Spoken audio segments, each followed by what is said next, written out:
Ya llegó el mes que muchos chilenos y chilenas esperaban. Vivimos septiembre en la RGI. Tiki tiquirí.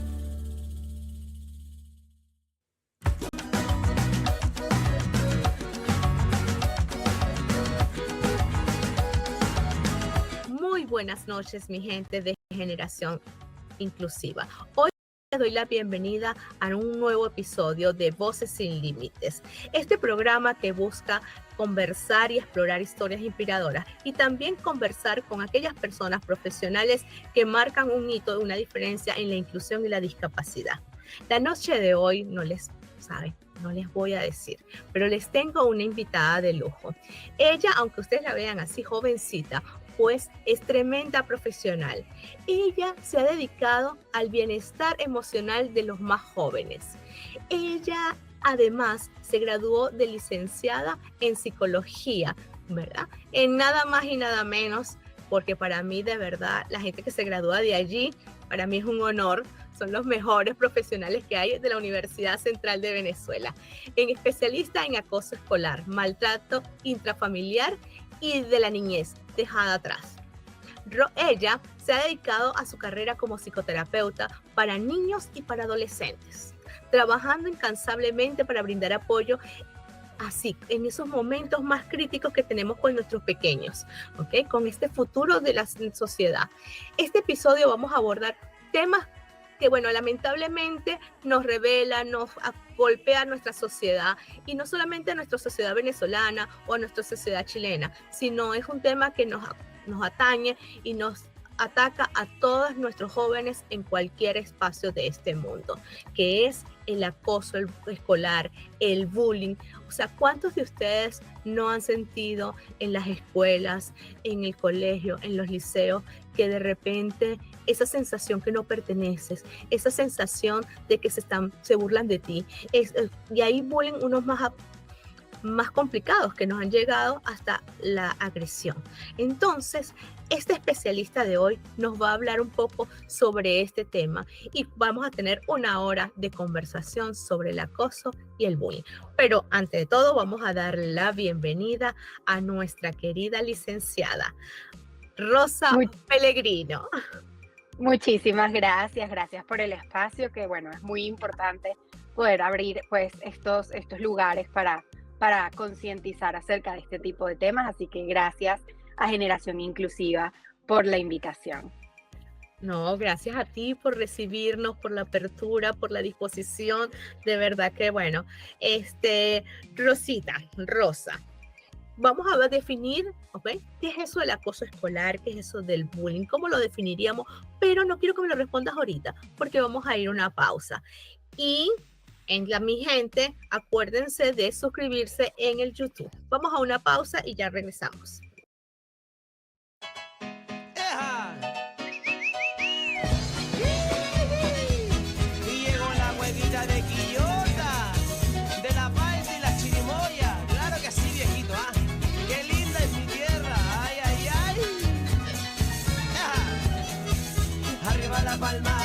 Sácate los guantes, arriba la palma, sácate los guantes, arriba la palma, sácate los guantes.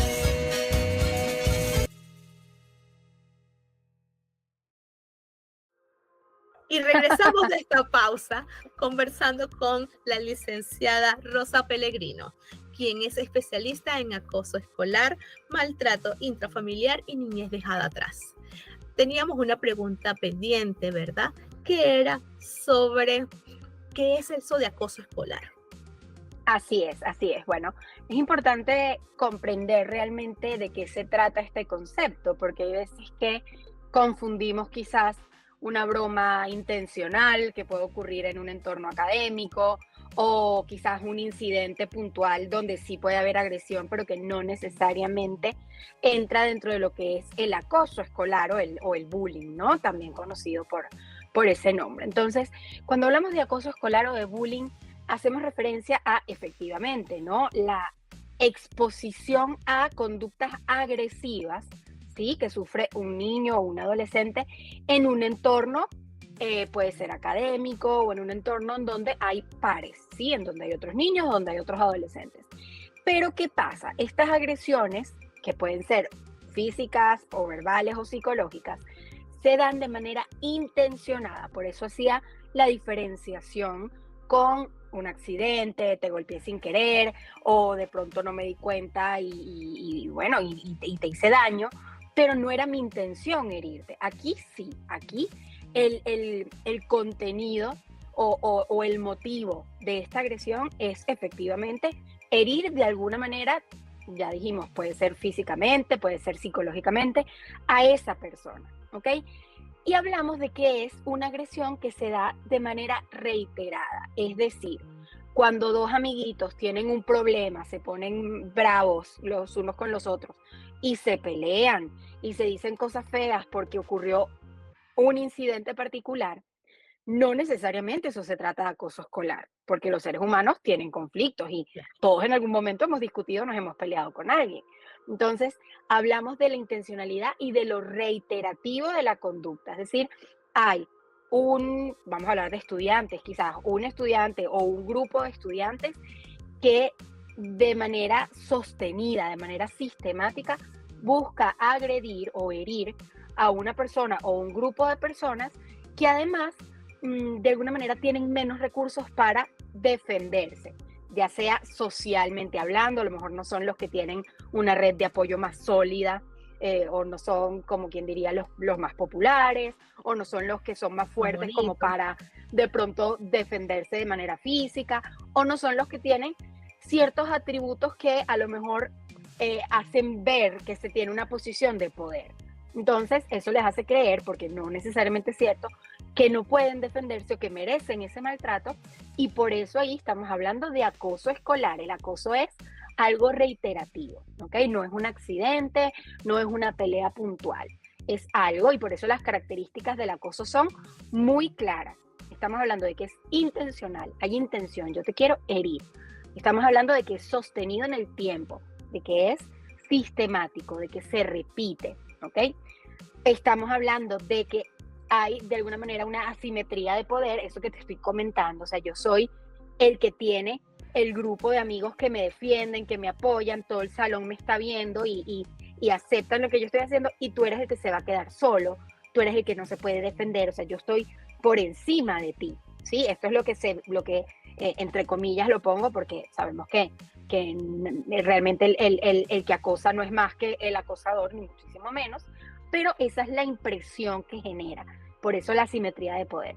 Y como última característica hablamos de que se da en un entorno social, es decir, la persona que acosa, ¿sí?, necesita de alguna manera o se vale de testigos, ¿sí?, de un entorno en donde se dan estas interacciones sociales. Esa persona necesita que me vean de alguna manera agrediendo, no solo porque eso reafirma mi poder, sino también para que sepan que si no me apoyan, les puede pasar esto. Es decir, muchos de los testigos pues no intervienen precisamente por miedo a que suceda lo mismo que lo que le está pasando a la persona que está siendo agredida. Entonces, el tema de la naturaleza social es importantísimo.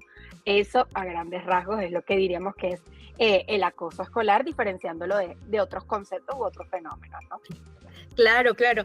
De hecho, te iba a decir eso, que yo había leído de que el reforzador es realmente eso, los testigos. O sea, si yo no tengo testigos, no hay reforzador. Allí no me siento que yo voy a molestar al otro. ¿Okay? Claro, sí, porque es eso. Y de hecho, hay muchos acosadores, muchas personas que molestan en estos entornos, que cuando no hay nadie, tienen una conducta muy distinta con la persona que suelen agredir, porque no necesitan, como diríamos aquí, pues como montarle la pata encima, porque no hay nadie que te está viendo. O sea, claro, no tienes que poner esa pantalla. Entonces, los testigos, la parte de dar visibilidad de lo que yo estoy haciendo y de mi poder es algo fundamental. Y en tu experiencia, ¿cómo crees tú que este fenómeno ha ido creciendo? Porque yo recuerdo que, si bien es cierto, o sea, yo soy mucho más grande que tú en edad, porque estoy segura que en tamaño no, pero hay un fenómeno que yo siento que ha ido creciendo despavoridamente a nivel mundial, porque si bien es cierto que nosotros como en venezolanos siempre tenemos el chalequeo, ¿verdad? Pero el chalequeo llegaba hasta un momento y ya, hasta que me enojaba o hasta que yo resolvía, pues. Entonces, Claro. y yo te lo digo porque yo, o sea, porque en algún momento de mi vida le dijeron a mi mamá, bueno, mira, ella no va a crecer mucho, pues, ella siempre va a ser chiquita, ¿no? Entonces, bueno, claro, yo tuve la oportunidad de que ir a una tremenda psicóloga, que hoy no la recuerdo, pero sí sé lo que hizo y doy valor a eso. Entonces digo, oye, sí, nunca tuve problema de sentirme mal por mi tamaño, ¿ok? Claro. Entonces, y no me dejó de lograr las cosas que yo he logrado en mi vida. Ni me dejaba, por supuesto, tampoco nunca me dejé achicopalar, porque yo me acuerdo que alguien una vez me dijo, oye, pero algo con el tamaño, y yo le dije, así es que la sangre no funciona mucho en tu cuerpo porque tú eres muy alto y por eso no piensas, entonces tú eres bruto. Entonces yo me la resuelvo, ¿me entiendes? Siempre me la resolví, en caso mío, por decirlo, por no poner el caso de nadie, sino el mío propio. Entonces, ese chalequeo que en algún momento era, bueno, tú veías, pero yo siento que en este momento se ha exponenciado muchísimo, está muy y no sabemos como docentes, como especialistas, muchas veces en mi caso, cómo apoyar y cómo resolver de alguna manera. Entonces, ¿qué crees tú que ha sido este fenómeno? ¿Por qué ha crecido tan rápido?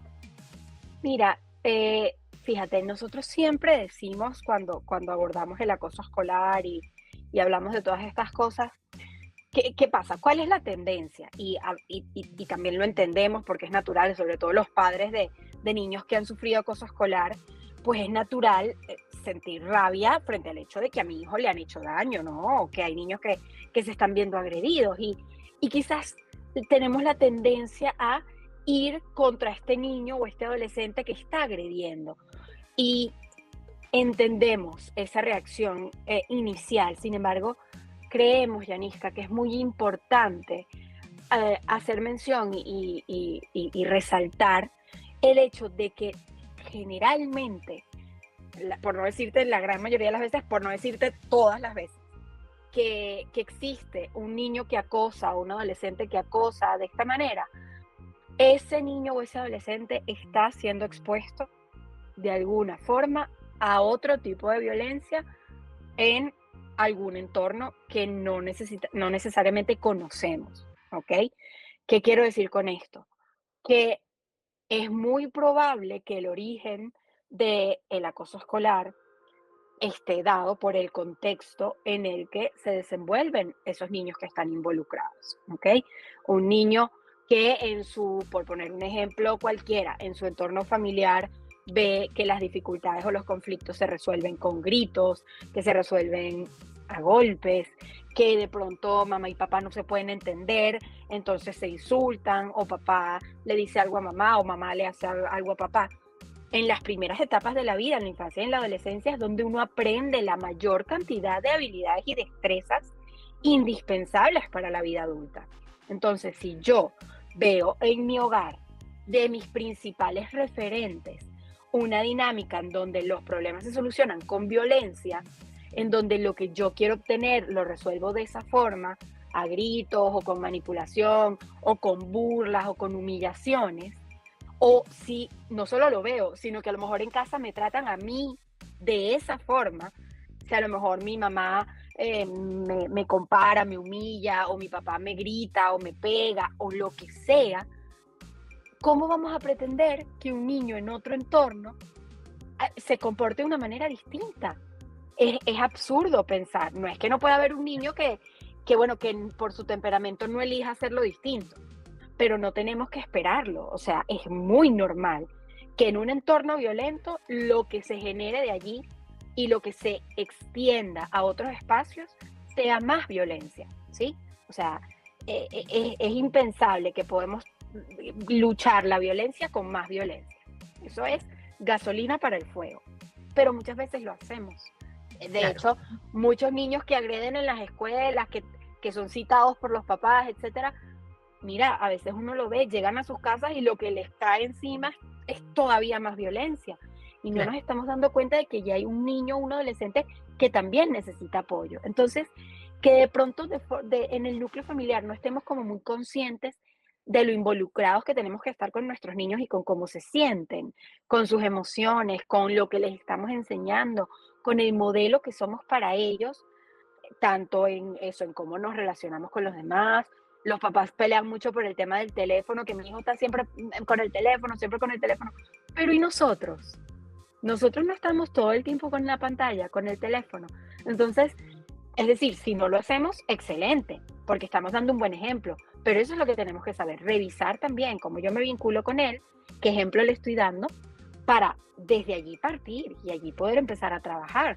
Pero entonces yo creo que gran parte de la situación, Yanisca, puede ser eso, ¿no? Y también que vivimos en una realidad en donde los niños hoy en día están expuestos, ya sea por las redes sociales, por el internet, por los juegos, por la realidad que vivimos realmente al día de hoy, a muchas situaciones que realmente no siempre van a estar preparados para asimilar.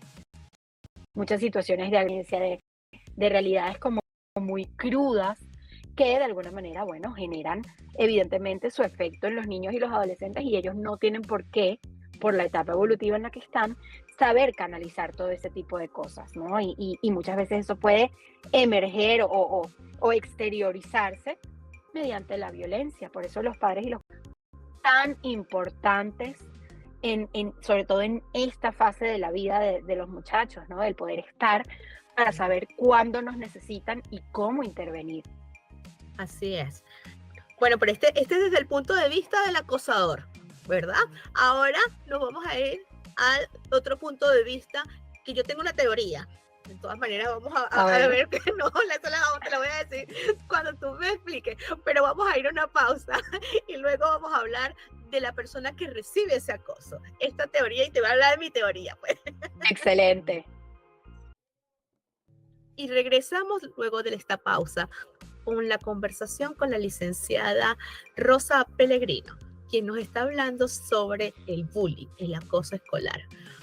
Rosa, nos quedó una pregunta allí, ¿verdad? Ya vimos cuáles algunos factores a nivel general, ¿verdad?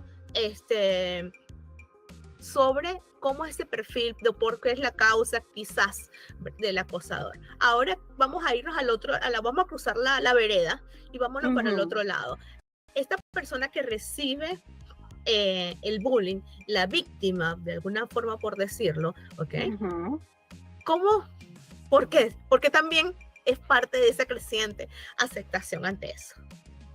Sí, y fíjate, mira, realmente, Yanisca, no hay necesariamente un perfil para un niño o un adolescente que vaya a ser acosado. Es decir, una persona puede recibir acoso o puede ser víctima de bullying por cualquier elemento que el acosador tome para, como te digo, esa va a ser la bandera para burlarme de ti, para ridiculizarte, para humillarte e incluso poder físicamente hasta llegar a agredirte. Elementos que pueden ser desde físicamente cómo te ves, porque usas lentes, o porque eres flaco, porque eres alto, porque eres gordo, porque eres bajo, porque lo que sea. O sea, fíjate que tú lo decías, o sea, tú porque eras bajita, a lo mejor te decían algo, y también habrá niñas o niños que por ser particularmente altos, también, o sea, es decir, no necesariamente hablamos de algo malo que ese niño esté haciendo, o un defecto, o una falla. Estamos hablando simple y llanamente de una característica que esta persona o este grupo de personas van a tomar para, en base a eso, ridiculizarte, humillarte, criticarte, y además hacer que esos testigos también vean esa característica como algo de lo que nos tenemos que reír. Pero no necesariamente hay algo mal que esta persona esté haciendo. ¿Qué pasa? Que por supuesto que a la hora de meterse con alguien, de molestar a alguien, de fastidiar a alguien, esta persona que acosa o que agrede va a, de alguna manera, evaluar el panorama. Y si yo veo, por eso hablamos de la asimetría de poder, si yo veo que hay un alumno en mi salón, un compañero de clases, que es más alto que yo o que tiene la misma contextura que yo, y que si yo de pronto lo golpeo, él me puede regresar el golpe y me puede hacer igual o más daño, o que de pronto es bastante, ¿cómo te diría? Bastante ocurrente, y si yo le lanzo un insulto, como echaste tú tu cuento de que tú le dijiste, bueno, pero a ti no te llega la sangre al cerebro, es decir, es lo suficientemente creativo como para responderme, Claro. o es una persona que se muestra lo suficientemente segura en el entorno como para no dejarse intimidar por mí, o tiene un grupo de amigos sólidos que de pronto, ¿sabes? De pronto podrían defender a la persona. Es decir, hay ciertas cosas que por supuesto que el acosador va a evitar. O sea, básicamente porque no es inteligente para su propósito fijarse en personas con ciertas características que no le convienen porque no le permitirían hacer el daño que el acoso escolar busca generar. Entonces, por supuesto que si hay ciertas personas que de pronto son más introvertidas, hablamos de pronto de alumnos que no son tan, como te digo, tan seguros de sí mismos o no lo demuestran, quizás sí lo son, pero a lo mejor no han tenido por qué demostrarlo como ahora otras personas que son más extrovertidas, más hablan más de sí mismos o se muestran como más seguros, más confiados. Bueno, entonces por supuesto que a lo mejor pudieran ser estas personas un blanco más probable para el tema del acoso escolar. Pero repito, ninguna persona víctima de acoso escolar merece o ha hecho algo que amerite recibir ese acoso. ¿Y por qué, Yanisca, hago esto como con tanto énfasis? Porque justamente, y esto es parte de los efectos del acoso escolar, la persona que sufre esta agresión, precisamente porque es sistemático, porque además hay una especie de manipulación psicológica, no siempre es solo golpe físico, generalmente antes hay bastante de insultos, de aislamiento, de ridiculación, de humillación. Entonces es muy probable que esta persona que vive esta agresión empiece a creer que, que yo merezco esto que me están haciendo. Que sí, que efectivamente esto que dice esta persona de que yo soy muy alto es un defecto. Es que sí, yo no sé por qué yo soy tan alto, yo no debí nacer así, yo soy un amorfo, yo X. O si no es porque es muy alto, es porque es muy bajo, o como te digo, por lo que sea.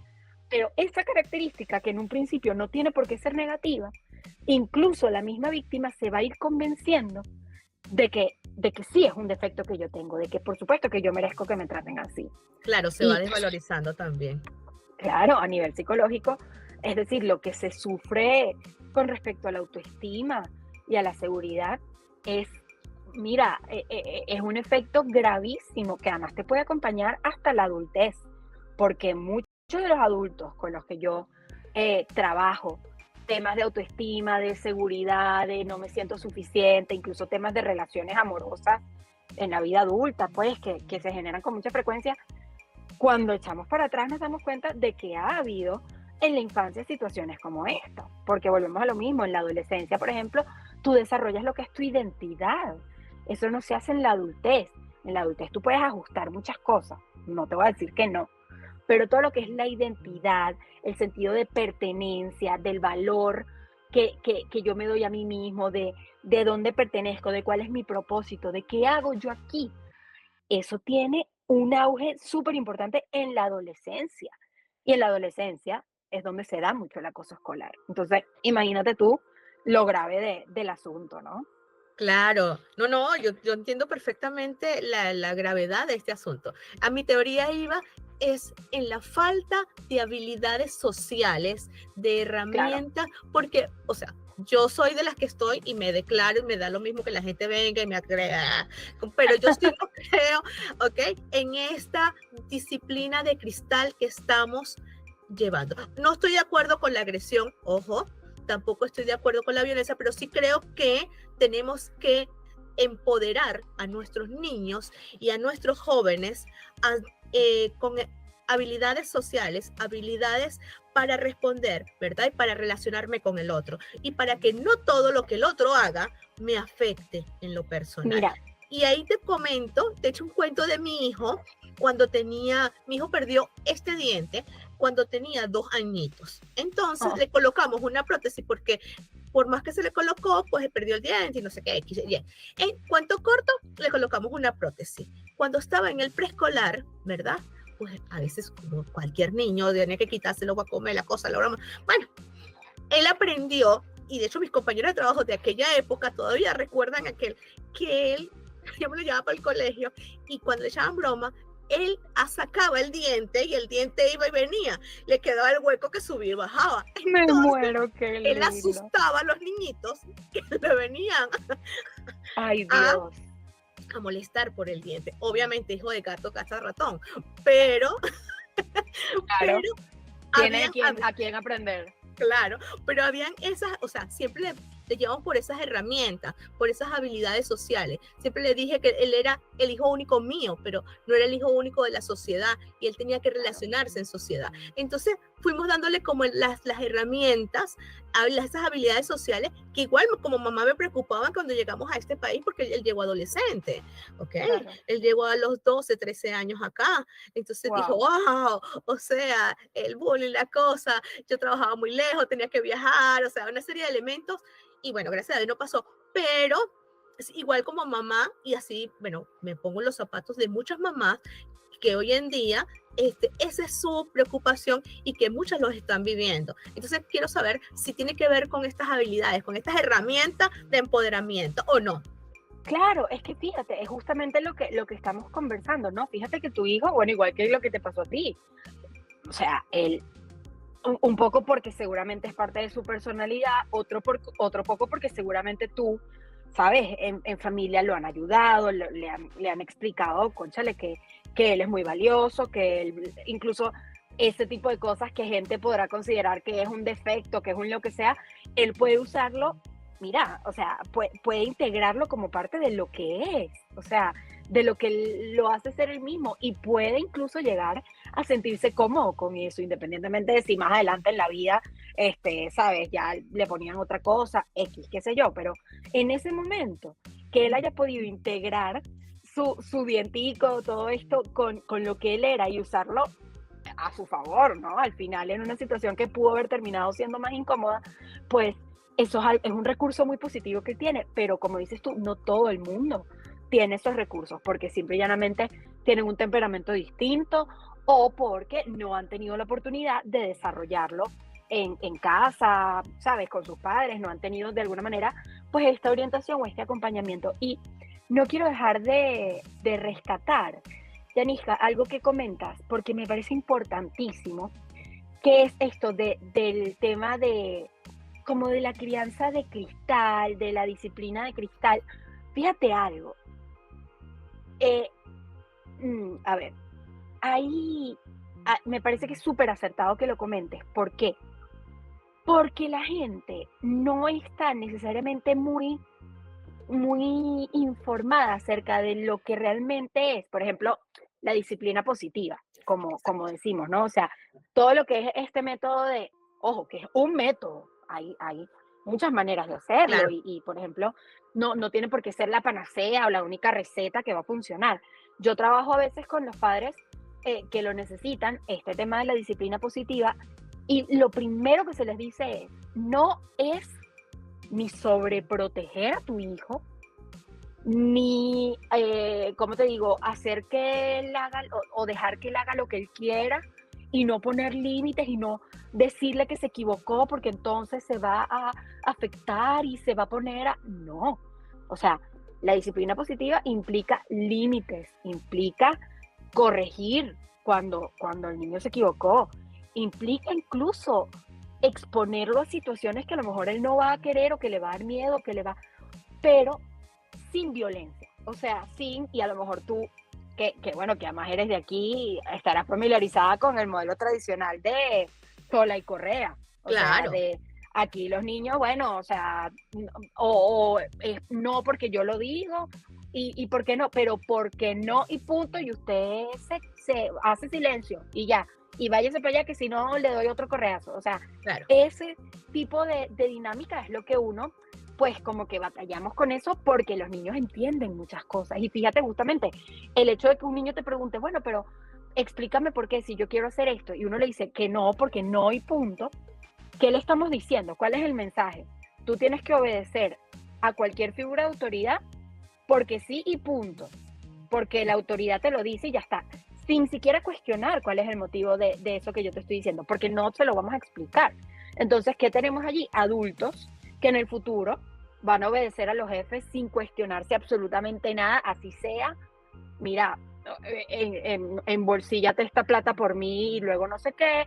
O sea, cualquier cantidad de cosas que uno pueda decir, bueno, ¿y cómo él no se da cuenta de que no tenía que hacer eso? Bueno, porque aprendió a decir porque sí y punto, o porque no y punto. Entonces, este tema de la disciplina positiva va un poco por allí, pero muchos padres confunden esto, o sea, empiezan a, entre comillas, aplicar el tema de la disciplina positiva, no poniendo límites o permitiendo que los chamos hagan lo que sea, y estamos metiéndolos en una burbuja. Pero esa burbuja que yo construyo en mi hogar, o sea, no es para toda la vida. Claro, y va a tener repercusión en una sociedad, porque Claro. por lo menos yo lo conversaba con mi socia, yo le decía, hablábamos de X tema, yo le decía, oye, pero es que estos niños que no aprenden a que de repente no todo es para ellos, no entienden el concepto del no, son estos adultos que llegan a grande, ¿verdad? El no de las personas que le dicen, mira, no, tú no me gustas, por ejemplo. No, y no solo eso. suicidio. Y que a lo mejor no lo aceptarán, pero los nos van a llegar. ¿Y qué va a generar eso? Un adulto absolutamente frustrado porque en su infancia nunca tuvo que estar en una situación en donde, mira, no, eso no es mío. Ese juguete no es para mí, es para mi hermanito que es el que cumple años. O bueno, no sé, yo no fui el que ganó la competencia en el colegio, pues la ganó fulano, porque lo hizo mejor, porque yo no voy a ser el mejor en todo. Eso que me dice mi mamá de que yo soy el mejor en todo y nunca voy a perder porque yo soy mejor que todos en mi salón, en todo lo que yo haga, eso no es cierto. O sea, ¿por qué tenemos que enviar ese mensaje cuando sabemos que eventualmente ellos se van a equivocar y que tienen que saber que habrá alguien mejor que yo en algo en la vida?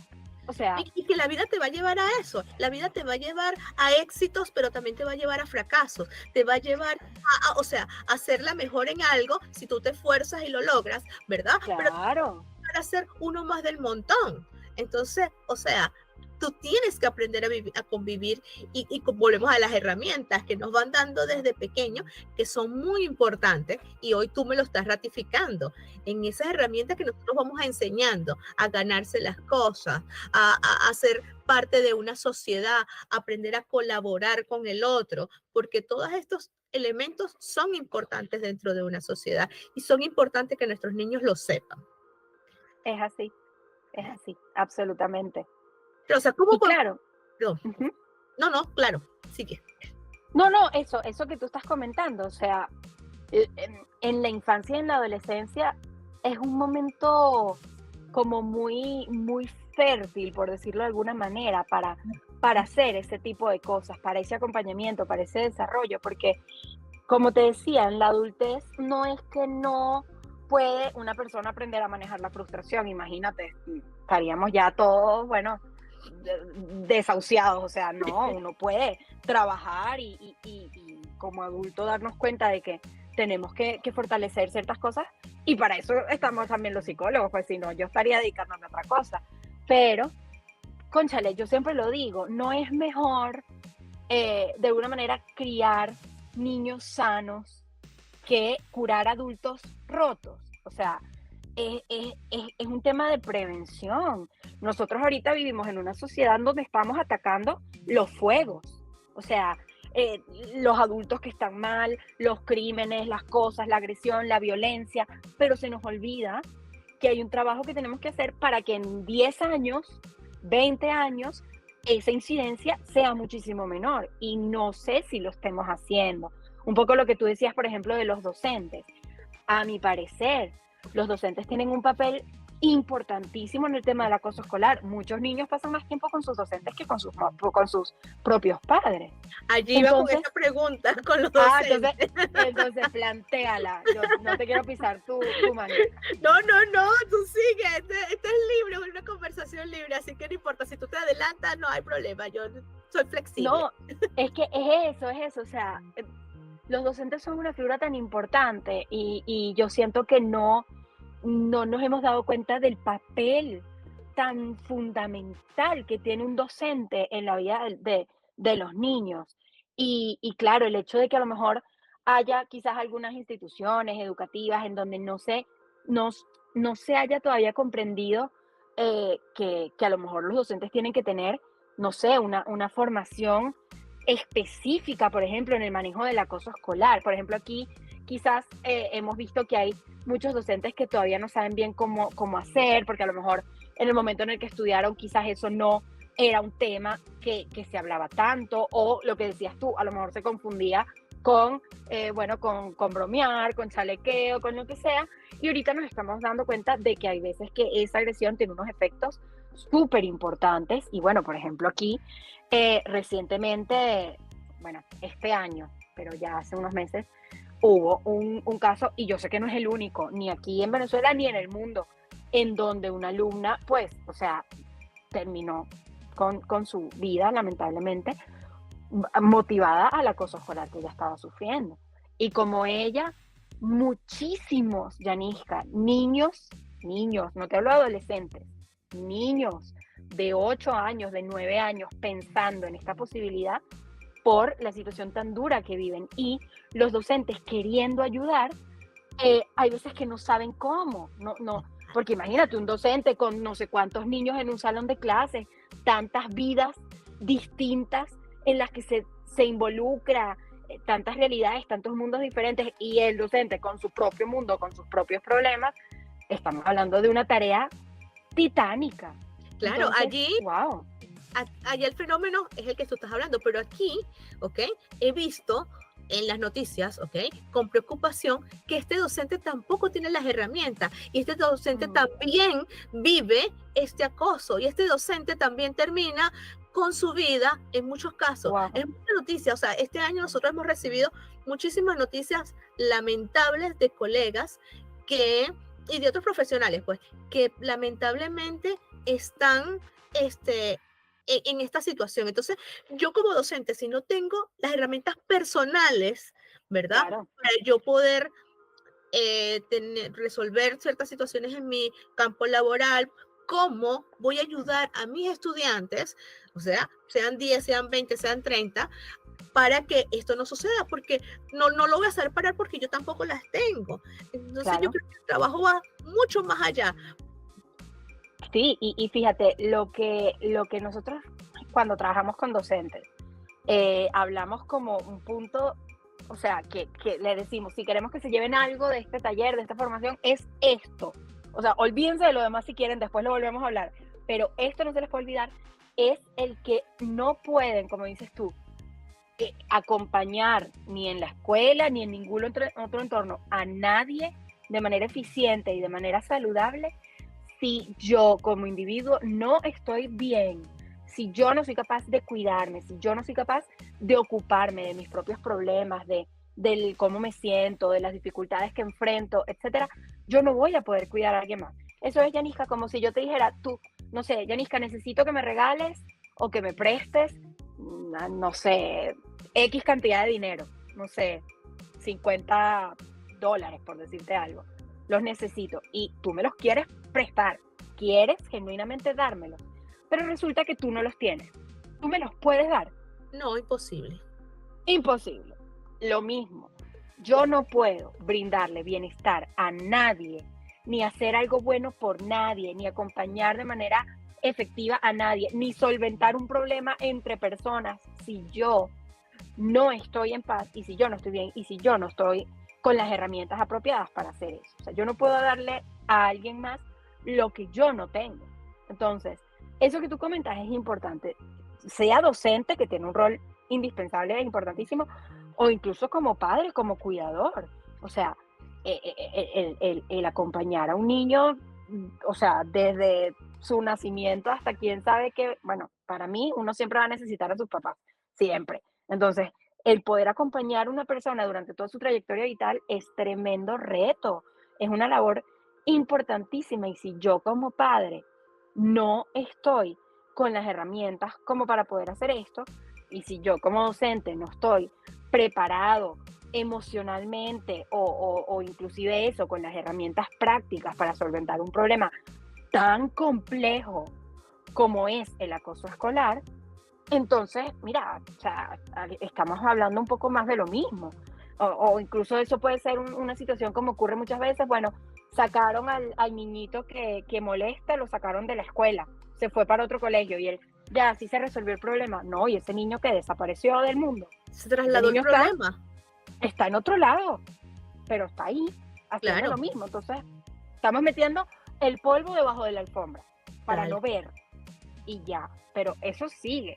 Entonces, como dices tú, eso implica un trabajo de concientización, de prevención, de psicoeducación acerca de la violencia, de la crianza, de la enseñanza, de la resolución de conflictos y de las habilidades sociales con los niños desde que son chiquitos. O sea, de la misma manera que en un pensum de, ay, yo me quedé parada aquí en la cámara, No, o no, lo no. veo solo yo. No, Ok, estás bien. que en mi cámara como que se paralizó. De la misma manera que los niños empiezan a ver matemáticas, empiezan a ver, no sé, castellano, lengua, historia, etcétera, ¿por qué no abrimos espacios? Y sé que en algunas escuelas a lo mejor sí se hace, para todo lo que es gestión del manejo emocional.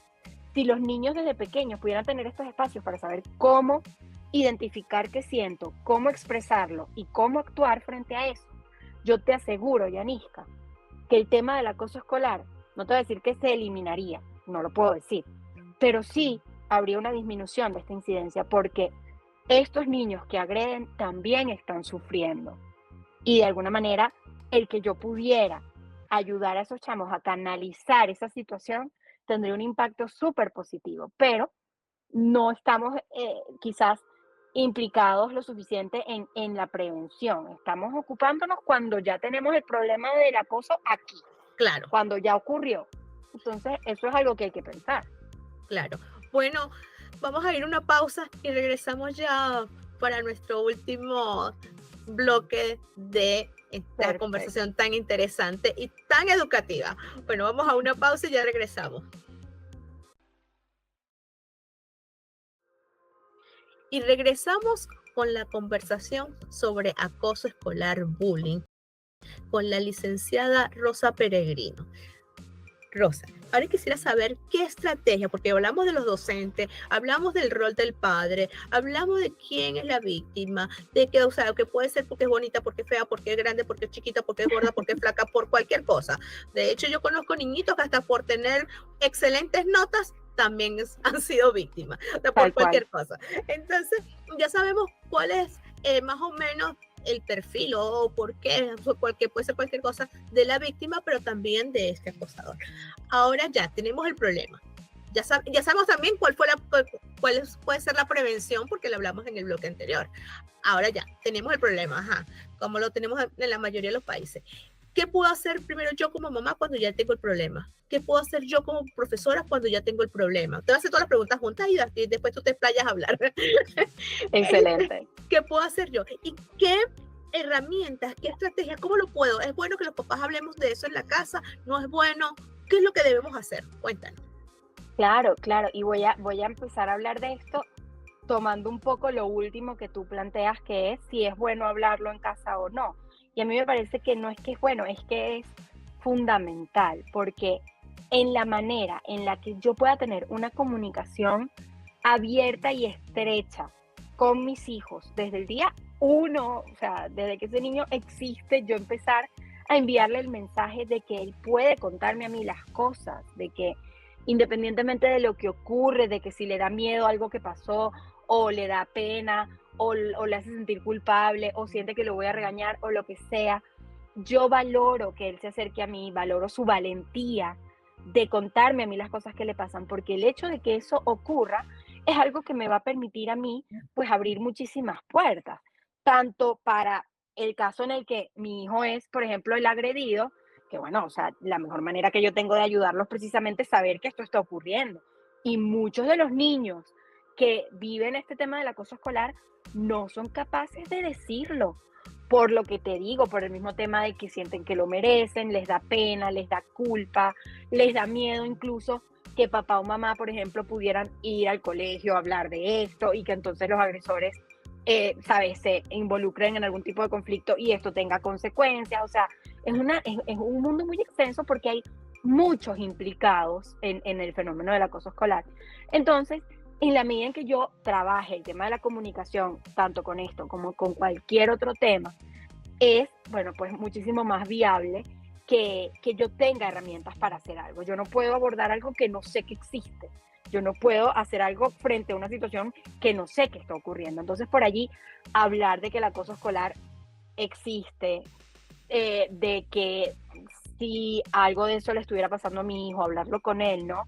Él puede confiar en mí, él puede contar conmigo, él puede saber que yo no lo voy a abandonar, e incluso que tenga la certeza de que todo lo que yo voy a hacer, lo voy a hacer de manera responsable y consciente, que yo no voy a irme al colegio a caerle a gritos a ese niño para que después, cuando ellos estén solos, quién sabe qué es ese niñito. O sea, esos son muchos temores que puede tener esta persona. Entonces, la comunicación, Yanisha, indispensable. Y por supuesto que, claro, esto también varía dependiendo de si hablamos, por ejemplo, del padre del niño que es agredido o del niño que agrede, porque también pasa mucho que, cónchale, es una situación que puede ser muy difícil para un padre cuando de pronto viene un director y te dice, mira que tu hijo vive cayéndole a golpes a fulanito todos los días. Entonces te citamos para ver qué vas a hacer con tu muchacho porque es un agresor. Además, hablando de, sabes, con etiquetas que son muy fuertes y además con las que nosotros no estamos muy de acuerdo por lo que te digo, porque no estamos hablando de que es un agresor y tiene una etiqueta aquí pegada en la frente y más nunca va a dejar de ser un agresor. No, es una persona que tiene alguna situación emocional que no está sabiendo manejar y que necesita ayuda, que por eso le está haciendo daño a otra persona y que en absoluto es justificable. No es justificable, en absoluto. Y nunca se va a justificar la violencia ni la agresión.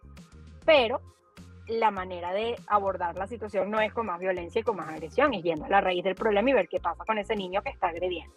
Entonces yo como padre de ese niño tengo que saber que, es decir, que mi hijo es un ser humano, ¿sí? Que efectivamente no es perfecto, que se puede equivocar. Y tengo que saber que gran parte de lo que yo decida hacer en una situación como esa va a determinar incluso qué tan saludable termine siendo el desarrollo de esta situación para mi propio hijo. El hecho de que yo identifique que algo está pasando con mi hijo, que mi hijo está recurriendo a la violencia para solventar sus problemas. El hecho de que yo lo identifique es lo que me permite ayudar. Pero ¿qué pasa? ¿Y por qué lo traigo? Porque hay muchos padres que les cuesta mirar, ¿sabes?, a los ojos a ese hecho. No, mi hijo, ¿cómo va a ser? Si mi hijo no, él nunca ha sido violento en la casa, más bien él es callado, él se porta bien, él ya va. Yo no te estoy diciendo que ¿sabes?, digas que tu hijo es un delincuente, pero tenemos que también ver cuándo nuestros hijos pueden estar haciendo algo que no está bien, porque ahí es donde los podemos ayudar. Entonces, como padres, entender que esta es una situación que sucede y que en la medida en que yo me involucre es que va a ser más sencillo para nuestros hijos salir saludablemente de esa situación. No es una opción meter la cabeza en la tierra como el avestruz. O sea, eso no va a hacer que el problema se solvente. Y por supuesto entender, y esto también va para el personal educativo, que esto no es un problema que nos vamos a pelotear como si fuera una pelota de ping-pong de la escuela a la casa, de la casa a la escuela. No, eso se resuelve en la escuela, eso se resuelve en la casa, eso no es problema de acá, eso es problema de allá. No, nosotros en una situación frente de acoso escolar tenemos que actuar engranados, o sea, escuela con familiares, con alumnos, incluso orientadores, con psicólogos, con redes de apoyo. Tenemos que actuar engranados frente a un objetivo en común, que es, o sea, el cese de la agresión que estamos viviendo en ese momento. Pero no es buscar culpables y buscar partes ganadoras y partes perdedoras. Ese no es nuestro objetivo y eso ocurre muchísimo. Entonces, eso me parece fundamental, entender que, Yanisca, en situaciones de acoso escolar, los que menos pueden quizás tener herramientas a su alcance para solventar la situación son precisamente el niño que agrede y el niño que es agredido.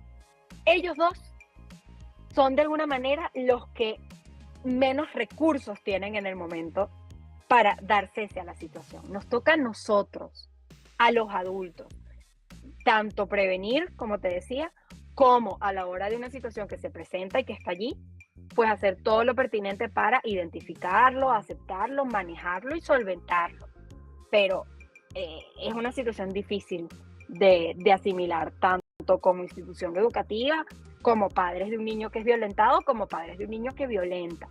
Entonces, mira, yo creo que es indispensable saber que hay que apoyarse en la escuela, hay que saber que hay que recurrir a esas figuras para poder ocuparnos de esa situación que está ocurriendo, hablar con nuestros hijos para asegurarnos de que sabemos qué es lo que está pasando, de que estamos lo suficientemente involucrados y de que tenemos la mayor cantidad de información acerca de las cosas que están ocurriendo. Incluso cuando hablamos de los padres de los niños que son víctimas, recomendamos hasta apuntar los eventos que te cuenta el niño que pasaron, o sea, apuntar cómo, cuándo y dónde ocurrieron las cosas, porque es la mejor manera de decir, mira, esto sí está ocurriendo, esto no es algo que no está pasando. Y por supuesto entender que no siempre vamos a tener que poder solventar este tipo de cosas solos, que pedir ayuda no está mal y que por eso existen profesionales que se encargan de brindar el apoyo y el acompañamiento en este tipo de cosas, tanto a personal educativo como a los niños involucrados, como a los familiares de los niños involucrados.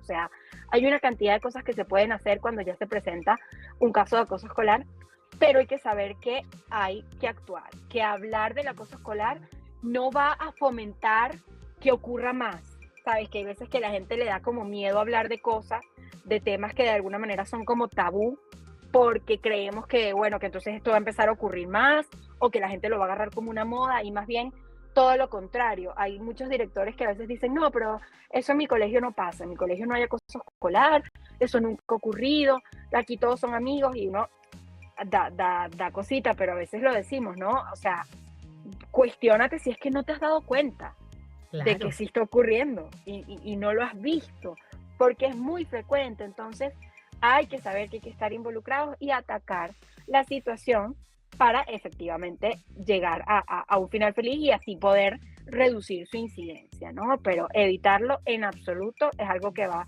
a ayudar a la solución del problema. Así mismo es. De verdad que el rol de nosotros es fundamental y ese trabajo a nivel de redes, de vincularnos con los otros profesionales. En el caso de allá, pues tenemos los profesionales, pero acá también tenemos los profesionales y tenemos las instituciones, porque nosotros trabajamos, no solo las escuelas trabajan con las redes de apoyo en instituciones, entonces, donde están los especialistas competentes para aportar y para ayudarnos como corresponde. Bueno, ya hemos llegado casi que al final de nuestra entrevista, así que te voy a tener pendiente allí para que hagamos otra, pero ya sea solamente a través de solamente ciberbullying, ¿ok? Claro. Porque aquí nos quedó esto pendiente nada más del bullying presencial. Bueno, y es un tema larguísimo el ciberbullying, sí. Se puede hablar muchísimas cosas, así que claro que sí. Tenemos allí esa tarea pendiente entonces para volvernos a ver, pero claro antes de sí. Me gustaría que nos comentaras, me dieras un mensaje a nuestra comunidad de docentes, de padres, ¿ok? ¿Qué podemos hacer, además de todo lo que nos has dicho? ¿Cómo construir esta cultura, verdad, escolar donde prevalezca la sana convivencia? Yo creo que eso es indispensable y precisamente como docentes y como padres incluso, el saber incorporar en nuestros espacios con los niños desde pequeños, desde el primer momento, estas dinámicas para aprender a relacionarnos, a pedir perdón, a solucionar problemas, a desarrollar habilidades sociales, a solventar conflictos, o sea, todas estas actividades que funcionan para poco a poco ir desarrollando estas estrategias de manejo emocional, de resolución de problemas, de vinculación, de interacción con el otro. Es indispensable, Yaniska, y a veces se nos olvida. A veces creemos que los niños van creciendo de forma natural, de la misma manera que, bueno, que aumentan en tamaño, o que les crece el cabello, o que les cambia la voz, etcétera, etcétera. Y que a los 18 años les cae encima un manto sagrado de adultez y de madurez, y ya está, el trabajo está hecho. Y no, esto es algo que se hace día a día, el poder ya sea, como te digo, desde el rol de docente con muchos niñitos, o desde el rol de padre con mi hijo, con mis 2 hijos, con mis 3 hijos, o lo que sea, yo tengo que saber que cada día yo soy un ejemplo para ellos, y que la manera en la que yo me vincule con ellos va a ser fundamental, va a ser indispensable, y va a ser el mejor ejemplo que ellos van a tener para lo que van a replicar en el futuro, tanto como docentes como padres. Entonces, eso, ¿no? Saber que sí, que es importante que aprendan a sumar, que es importante que aprendan, no sé, sobre historia, que es importante que aprendan inglés. Pero yo te puedo asegurar que un adulto, a lo mejor a sus X veintitantos años, os puedo ponerme como ejemplo, a lo mejor se le olvidó qué es el mínimo común múltiplo. Se le olvidó, bueno, a mí se me olvidó, no sé qué es. Pero yo te aseguro que lo que me enseñaron, bueno, por supuesto mis padres, que no puedo decir absolutamente nada, pero incluso mis maestros y mis maestras, con respecto a los valores, con respecto al respeto, a la empatía, a la solidaridad, todo lo que yo aprendí de ellos, de mis padres y de mis docentes, con respecto a ese tipo de cosas, es lo que a mí me hacen ser la mujer que soy hoy, y que sé que tengo mis defectos, pero yo puedo decir al día de hoy que yo estoy orgullosa de lo que soy, y que yo hago las cosas que hago pensando en el bienestar de las personas que me rodean, y eso es, pues, algo que a lo mejor es positivo para la sociedad que queremos construir. Entonces, en la medida en que seamos ese tipo de personas, que inculquemos en los niños que tenemos a nuestro alrededor ese tipo de mensajes. Tú importas, y la gente que está a tu alrededor importa, y tú eres valioso, y la gente que está a tu alrededor es valiosa. Entonces, eso va a ser algo que va a prevalecer, ¿sí? Y a lo mejor también se acuerdan del mínimo común múltiplo, y entonces ahí hay doble ganancia. Claro, pero esa cosa la podemos buscar en los libros, pero además, el respeto no. El respeto, ese sentimiento de empatía, de solidaridad, no la vamos a conseguir en internet, no la vamos a conseguir en un libro, sino la tenemos nosotros. Así es. Y la huella que deseamos dejar en esos niños, mira, depende de cada uno de nosotros. Vamos a dejar huella, pero tú decides cómo la vas a dejar.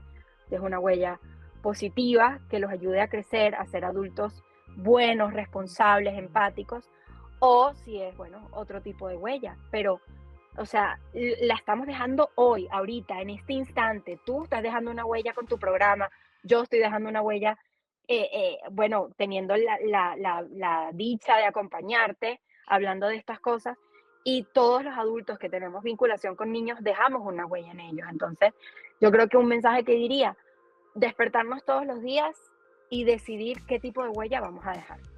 ¿Qué huella voy a dejar yo en mis alumnos? ¿Qué huella voy a dejar yo en mis hijos? ¿Qué huella voy a dejar en mis nietos, en mis sobrinos, o en los hijos de mi amiga? ¿Qué huella voy a dejar? Y yo te aseguro que esa decisión va a hacer la diferencia, que dependerá de lo que decidamos, claro, de la sociedad del futuro. Exactamente. Bueno, Rosa, de verdad encantada de conocerte, de tenerte aquí, de esta conversación tan maravillosa donde hemos aprendido muchísimo. De verdad que muchísimas gracias por tu espacio, por tu tiempo y tu disposición a compartir tus conocimientos y a enseñarnos un poco más. Muchísimas gracias. Gracias a ustedes, de verdad. Bueno, encantada de que existan estos espacios, y bueno, súper a la orden para cualquier otra cosa. Y así, mi gente, hemos llegado al final de un episodio de Voces Sin Límites, este programa que busca crear historias inspiradoras y también estas conversaciones que nos nutren, que nos educan y nos enseñan a construir una vida más saludable, un mundo mejor y más sano para todos, donde la inclusión tiene una mayor y una mejor oportunidad de estar. Bueno, yo soy Yaniska González, educadora diferencial, psicopedagoga clínica y terapeuta en integración sensorial. Así que muchísimas gracias. Pero no se les olvide, si no viste este programa, lo quieres repetir, te gustó mucho, tienes a algunos papás o alguien, unos profesores que lo quieres compartir, entonces síguenos a través de nuestra plataforma www.generacioninclusiva.cl o a través de nuestras redes sociales, donde los invito a que nos sigan para poder seguir creciendo en esta comunidad, llegando a más personas y seguir educándonos un poco más. ¿Cuáles son nuestras redes sociales? @Radio Generación Inclusiva. ¿Dónde nos van a conseguir? En Spotify, Instagram, YouTube y Facebook. Así que buenas noches y nos vemos la próxima semana con un episodio súper interesante como el del día de hoy. Feliz noche para todos. Chao, chao.